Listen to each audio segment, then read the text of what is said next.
আমরা দুপুরবেলা আমি আমাদের বাগানে চলে আসছি পুদিনা পাতা সংগ্রহ করার জন্য। এই গাছ থেকে পুদিনা পাতা নিব, নিয়ে হচ্ছে কাঁচা আমের জুস খাবো। মাশাআল্লাহ, প্রত্যেকটা পাতা কি সতেজ। ছোট্ট একটা বলের মধ্যে, তাও এই বলটা আমার ভাঙা বলের মধ্যে 2টা ডাল লাগাই দিছিলাম রোজার মধ্যে।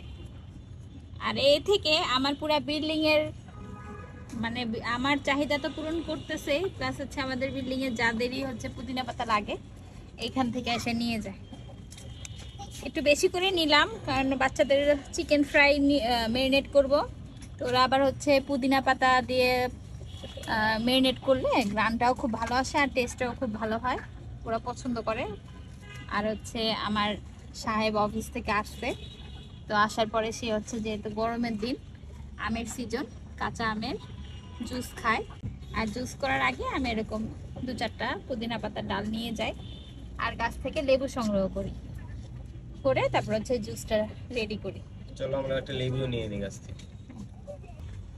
নাও। আর হচ্ছে এই যে লেবুটা বড় হয়েছে, লেবুটাও নিব।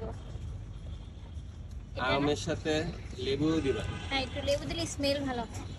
মাশাআল্লাহ, আমাদের এই লেবু গাছটাতে আমরা 12 মাস লেবু পাই। এটা আরো বড় ছিল। তো চলুন আমরা এখন আমের শরবত গ্রিন ম্যাঙ্গো জুস করে দেখাই এই গরমের আরাম। শুরু হয়ে গেছে ঢেঁড়স। আমের জুসের জন্য আমরা আমটা এরকম ফিল করে নিচ্ছি।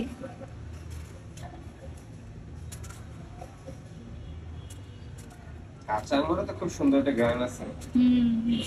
আম খালি পাকলেই গ্রান না, কাঁচা আমেরও একটা গ্রান আছে।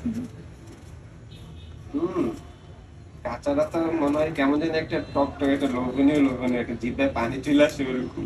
আমের জুস খাওয়ার জন্য আম কিনতে বসি, পাগলে 5 কেজি আম নিয়ে আসছে জুস খাবে। দেখ এতগুলো আম এগুলো নষ্ট হবে না।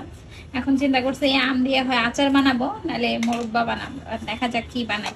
মানে কাজ আমার খালি লম্বা করবে। এই আম ভর্তা যে মজা সুমিয়া।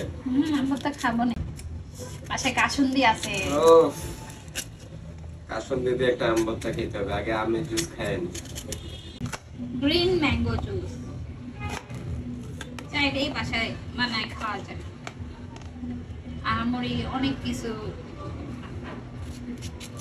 এই আমের জুস শুধু আম, লবণ, গোলমরিচ, চিনি দিয়েও খাওয়া যায়। আমার যেহেতু বাগানে পুদিনা পাতা আছে, আমি সাথে পুদিনা পাতা লেবু অ্যাড করি, তাহলে কি হয় আরো অনেক বেশি টেস্ট, মানে দ্বিগুণ হয়েছে। আম কেটে রাখছি, ওই আম, কাটা আম, একটা লেবু আর হচ্ছে কয়েকটা পুদিনা পাতা অ্যাড করছে, সাথে অ্যাড করবো লবণ আর হচ্ছে চিনি। গোলমরিচও দেওয়া যায়, কিন্তু আমার বাচ্চা যেহেতু খাবে আমি আর কোনো ঝাল অ্যাড করলাম না। আপনারা চাইলে এর মধ্যে গোলমরিচ অ্যাড করতে পারেন, আবার অনেকে চাইলে কাসুন্দিও অ্যাড করতে পারেন। দিয়ে দিলাম একটু লবণ আর চিনিও অনেক বেশি দিব না।